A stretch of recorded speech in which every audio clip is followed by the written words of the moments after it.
World Hello Day is this week. And so, hello and welcome to Kaleidoscope with me, Savithri Rodrigo. While Thomas Edison immortalized the word hello in the 1800s, it was in 1973 that World Hello Day came to be. It was a simple response to the conflict between Egypt and Israel, the Yom Kippur War. Two brothers emailed 1,360 letters in 7 languages to encourage world leaders to use this simple word of peace. Today, 180 countries use it as a global expression of peace. So, hello from us at Kaleidoscope once again.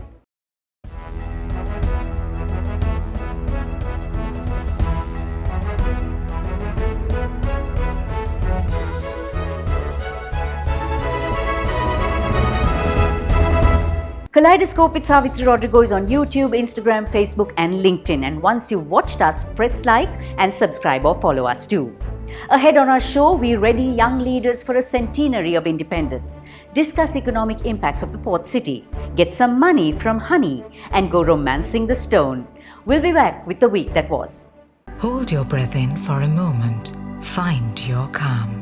This is the Green Embassy, Homagama. Invest just 3 million rupees to reserve 0710 777 Prime Lands Residencies PLC. Welcome to Snapshot, our quick look at the week that was. Sri Lanka's imports swelled to $15 billion while Sri Lanka's cumulative trade deficit topped $6 billion in the first 9 months.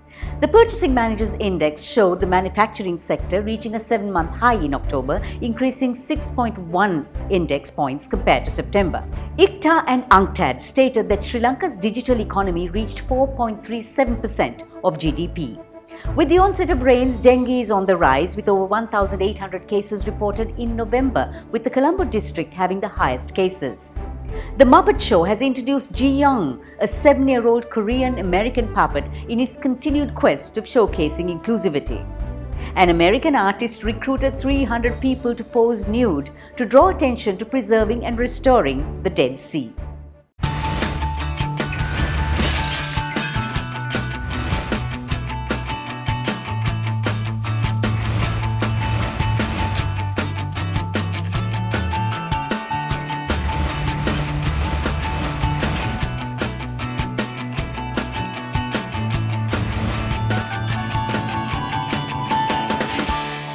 From Dash's delight to glad tidings, silent night to the 12 days of Christmas and everything in between.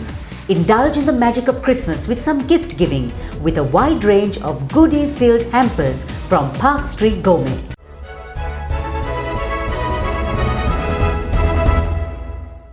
Welcome to Prime Group Kaleidoscope and our news capsule.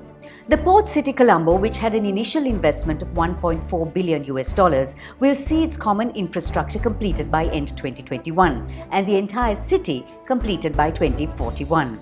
PricewaterhouseCoopers identified the economic variables and studied the contribution and economic impacts the project will have on the country's economy, given its long-term nature and different stages of development. I checked in with Director Corporate Finance and Valuation, PricewaterhouseCoopers, Aruna Pereira, to give us a quick brief on the impacts. We model the sectors the port city is expected to operate and convert them into economic variables using statistical tools. Accordingly, we estimated the value addition to GDP, employment creation, balance of payment, FDIs, and fiscal revenue. We divided the port city project into land reclamation and lease, construction and operational stages for ease of analysis. Value addition to GDP during the land reclamation and construction stage is likely to be $24 billion, while a mature year of operation will contribute $13.8 billion. Balance of payment impact during the first 2 stages is likely to be $9 billion, while a mature year of operation may add $6 billion. The government may get revenue from land leases, taxes, levies, as well as license fees. This may be negatively impacted if incentives are given to the investors. This week, the Colombo stock market set a new record with the all share price index surpassing 11,000 points for the first time in history. At close of market in a short week, the indices was up by 3% and the daily turnover averaged 8.14 billion rupees. Some good news for Sri Lanka. WTI oil prices slumped this week to $77.81 per barrel, the lowest level since early October. This week, the US dollar was close to a 16-month high against a basket of currencies, which limited the upside of gold to $1,866 per ounce. Two entrepreneurs put their heads together to make money from honey and do good to their community at the same time. They saw the potential of Kithul treacle, trained the Kithul farmers, introduced automation, and voila! You've got Raga Kithul. Here's Gayatri Dasanayaka and Mahesha Dialvis with their sweet story. What's different about Raga is the fact that, together with our parent company and our sister companies, the entire process from harvesting the sap to collecting, to making the treacle, to packaging and distributing is done under our purview. So every stage of the process is controlled by us and monitored by us. So we know exactly how the treacle is made and what goes into the treacle. We got a custom-made machine done in stainless steels to make the treacle. Also, we've installed special filters so that every liter of sap that we used is filtered through them before it's poured into the machine. Our objective is to introduce unadulterated, hygienic, pure Ceylon treacle into the local and international markets. If you're finding the sun far hotter than you remembered, well, here's the reason. The hole in the ozone is larger than the size of Antarctica and is 75% larger than ozone holes in previous years. Denmark has the world's tallest sandcastle, 21.16 meters high. It was built around a wooden structure and used 4,860 tons of sand. Hold your breath in for a moment. Find your calm. This is the Green Embassy Homagama. Invest just 3 million rupees to reserve 0710 777 Prime Lands Residencies PLC. Next up, we are reading Young Leaders for Sri Lanka's centenary independence. That's on Selinko Life. Let's talk. Making all your new goals in life a reality is why our strength is your strength. With 12 billion rupees worth of customer benefits in 2020 and a life insurance fund worth over 100 billion rupees, our strength is your strength. You focus on your goals. We will take care of the risks. Selinko Life.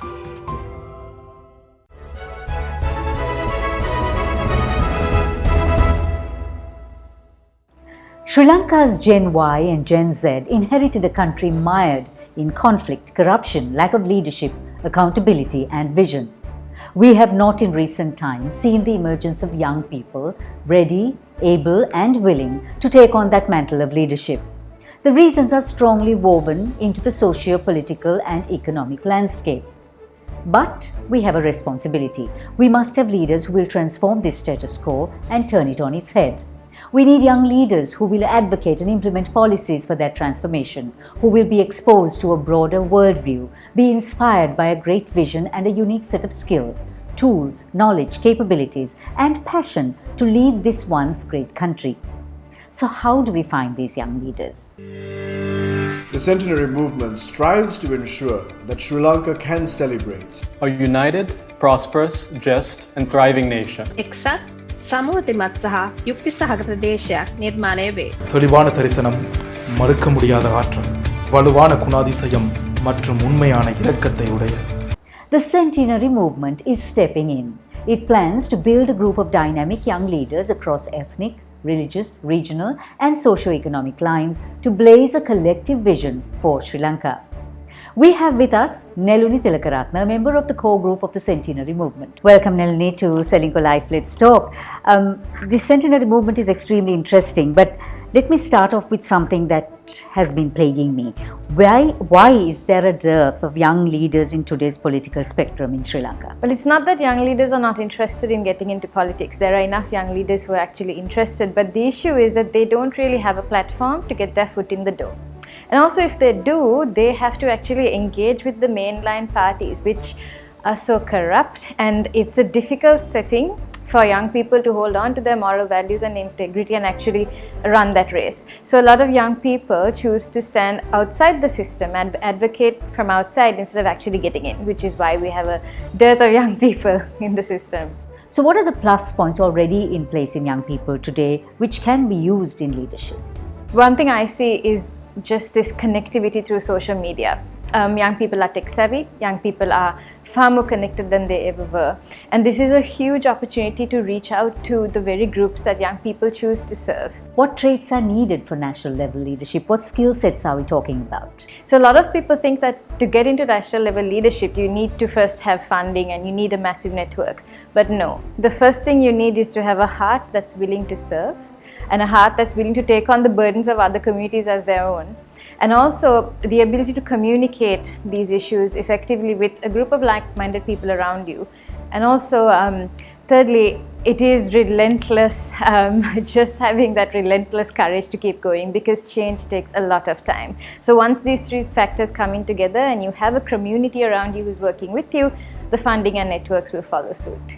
The skill sets required, it is communication, networking, and that kind of humility to actually work.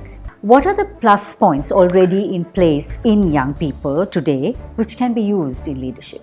One thing that I've been learning, especially from the corporate sector in Sri Lanka, is that governments will come and go, political cultures will come and go, but we need to know to adapt to whoever comes into play. And the Sri Lankan corporate sector does that very well. So this is a lesson for young people actually, because even though young people are aggressive, we still also need to be able to negotiate, compromise and diplomatically work through all the different characters that make up a political system. People have different biases, people have different backgrounds through which they make decisions, but we need to be able to not be confrontational but be collaborative. So what is the centenary movement's role in actually molding and shaping young people into political leadership?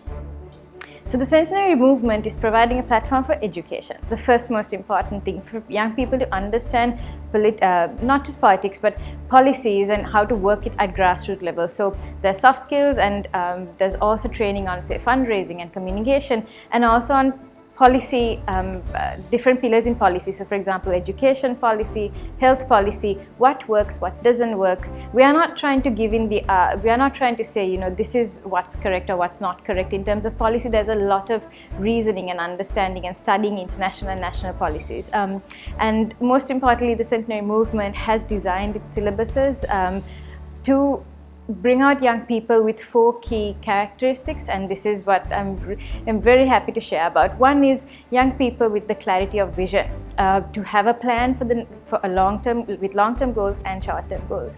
And 2, young people with the competence to actually carry out these plans and see them through. And also young people with character, morals and integrity. And also my favorite one, this is the final one, which is young people with authentic compassion for the people they serve. Thank you very much, Nalini, for sharing some of the initiatives that the Centenary Movement wants and is doing right at this point. We are really looking forward to having young people who will enter that political arena.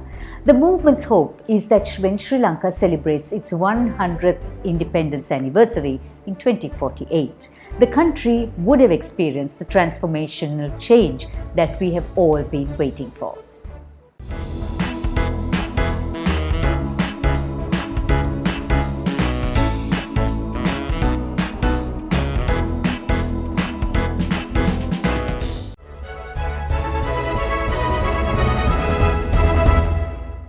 This young lady is inspired by stones. She watched, touched and embraced the natural energy of each stone and decided to share that positivity with Embracelets.lk. Here's Nomaya Veerasinghe on how she romances the stone. Embracelets LK is a natural stone jewelry business, all handmade, packaged, marketed and sold by me. Currently, I have introduced around 40 different types of stone bracelets, and each stone symbolizes something special. I was inspired to start my business after my stay in Malaysia, where I once visited this crystal jewelry and ornament shop, and I was very inspired by the way the owner described each stone and its characteristics and how people used it as protection, healing and manifestation tools. And I wanted to bring it to Sri Lanka, so that's how Embracelets LK was born. And currently it's 2 years old and we have over 500 plus happy customers. Time for goodbye, stay safe and watch out for us next Friday. Here's our Kaleidoscope takeaway. There is peace even in the storm. Vincent van Gogh.